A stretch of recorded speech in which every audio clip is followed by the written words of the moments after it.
This is James Corbett of CorbettReport.com.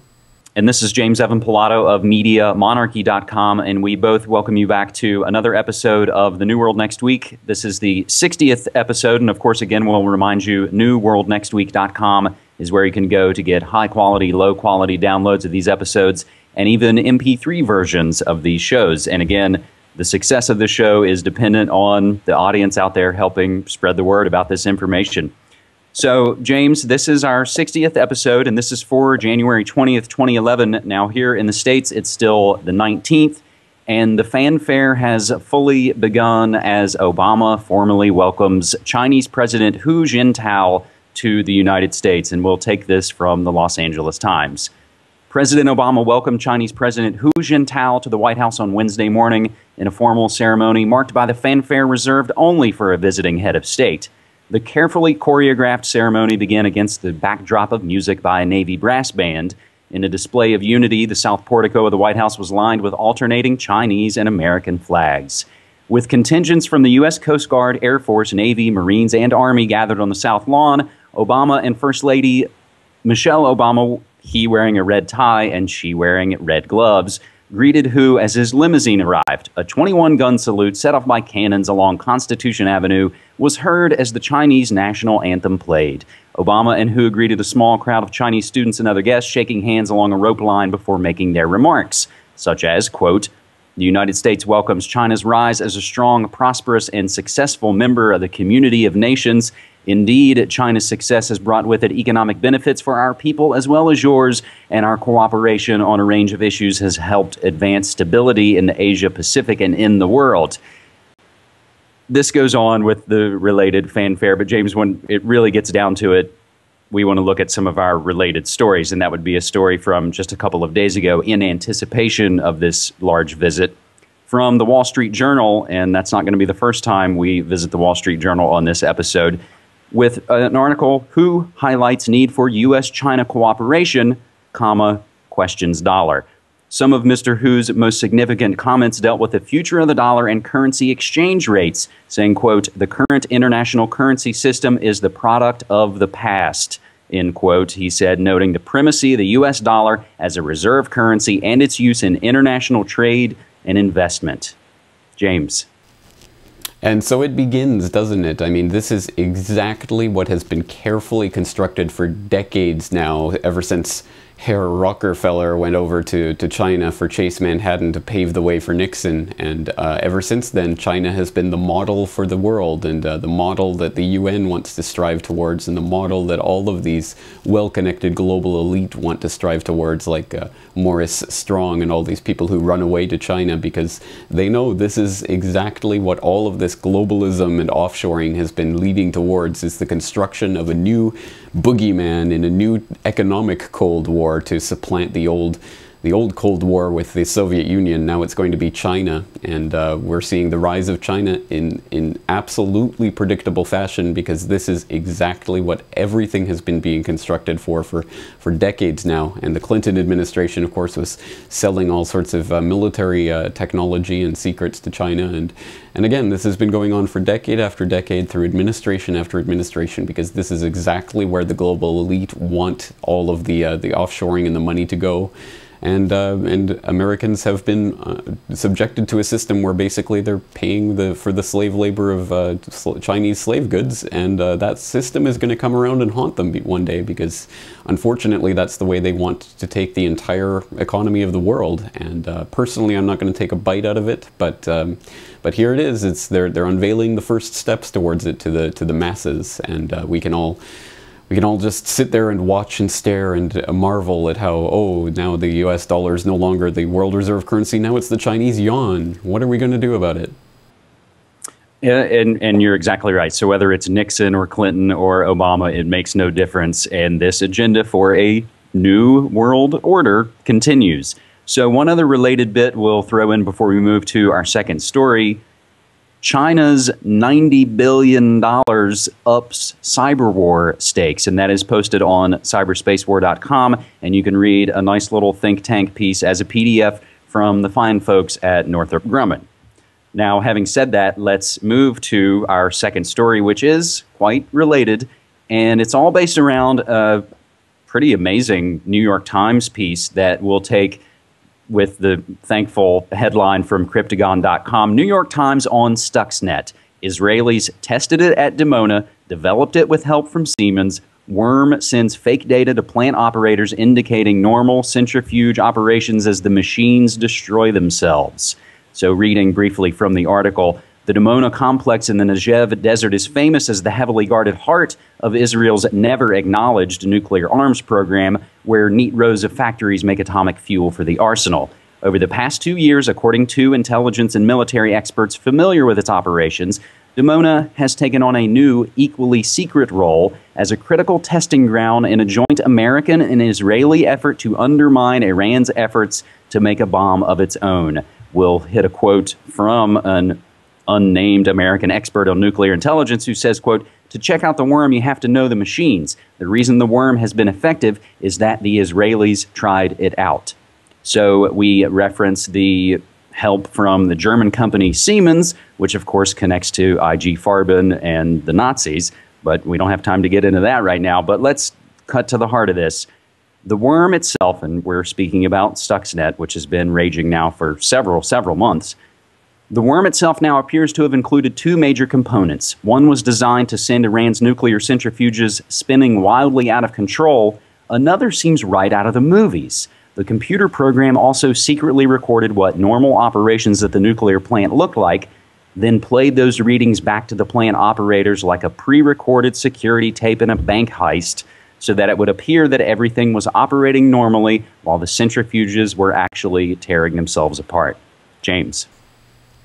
Wait, James, are you saying that this Stuxnet worm was created by governments? You mean it wasn't just made by some script kiddies for a laugh? Oh, exactly. Oh my God, I can't believe this. Another conspiracy theory turns out to be true, because many had speculated, and not just wildly in the past several months, that this came probably from a U.S.-Israeli cooperation. Yeah, color me shocked. But I suggest people go and read some of these stories on this, some of the articles on this story, because you'll find out that the reason that the Israelis were able to test this is because they had the exact same type of nuclear facilities at their top secret nuclear facility that no one knows about except everyone in the world at Dimona. So, so that's just another aspect of this story. But I guess what's really interesting here is that that this is the real paradigm of cyber war and cyber terror, and this is what's really going on behind the scenes, and this is why China is spending tens of billions of dollars on cyber warfare operations, and this is why the US is spending however many billions they are, who knows how many, but at least tens of billions or hundreds of billions, and this is why this is warfare of the future, because the things that are possible with this type of warfare is really unthinkable. But there you go. It always comes back to the to big government with their unlimited amount of resources to throw at this type of thing, and without the government being able to make these types of weapons, it would be a very different world and a different cyber online community. And I just posit to the viewers out there who might have seen my recent Sunday update about the new Homeland Security campaign, Stop, Think, Connect. If you haven't made a video of your own yet, I suggest this might be a good topic to bring up in your own video about Stop, Think, Connect, where you could point out that, oh yeah, the big Stuxnet worm, yeah, that was US-Israeli government project. So just another aspect of cyber warfare, but again, not very surprising to anyone who's been paying attention. Absolutely, and when you throw in other characters like A.Q. Khan and Donald Rumsfeld, this is all just another illustration of the fact that, again, these elites, these sort of self-described, leaders, they pay no attention to flags and countries and beliefs. They just let all us petty masses fight about those things while, again, their agenda rolls forward. So, James, to fully flesh out that story, let's move to our third and final story on this episode. And we'll take this from grist.org. In his Wall Street Journal op-ed, Obama moves to the right on regulation. 16 months ago, Obama stood in the well of Congress and issued a ringing call for a progressive vision of government. And now, President Obama, with the 2012 election drawing ever near, is embracing a far less generous vision.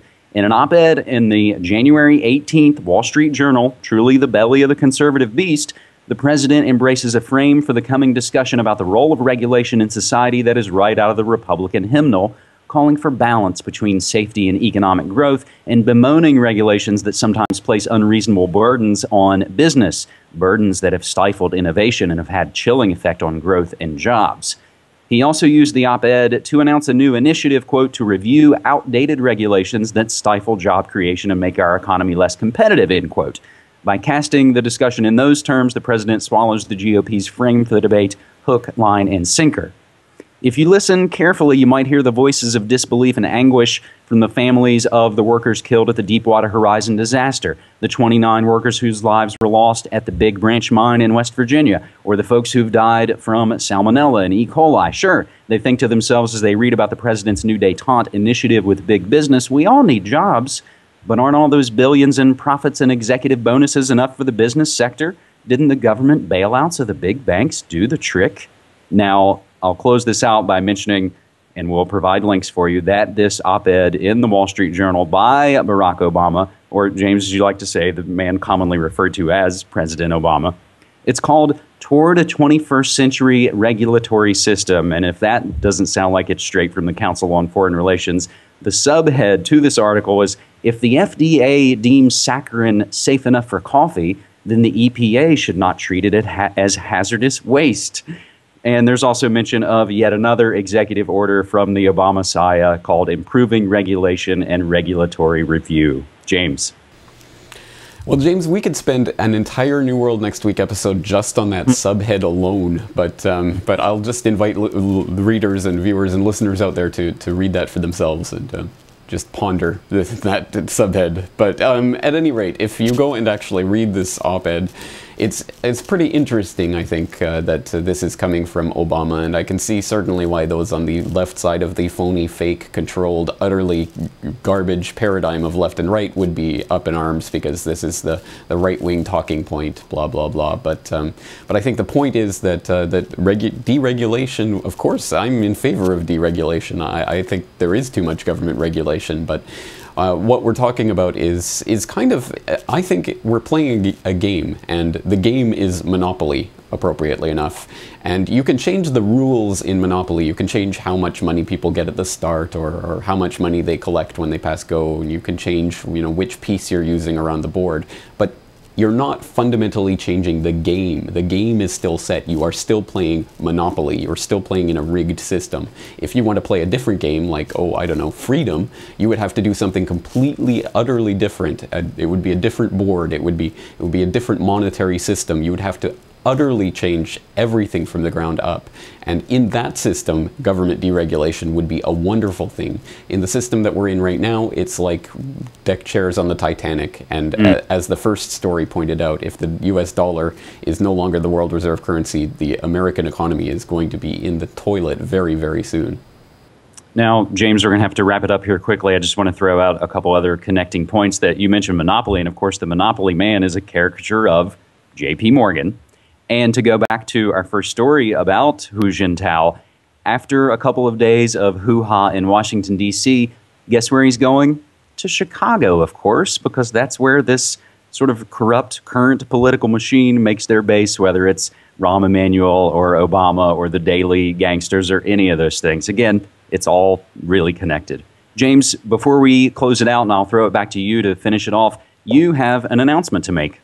Yes, I just want to thank everyone for bearing with me while I transferred to the new server and put up the new website. It is now up. You should be able to see it at corbettreport.com, so thank you for bearing with me. And there will be a video up just explaining and introducing the new site, but suffice it to say, if you were an email subscriber, you have to resubscribe to the new email subscription list, so you will no longer be getting emails from the old subscription list. And also, if you want the old website for some reason, it is still up at thecorbettreport.com, thecorbettreport.com. You can still see the old style. I just won't be updating that anytime soon, and it'll be going away shortly. But if you want to see the old website for whatever reason, it's thecorbettreport.com. So thank you for that, and that's all for me for this week. So James, thank you again for all your help. Thank you. Take care.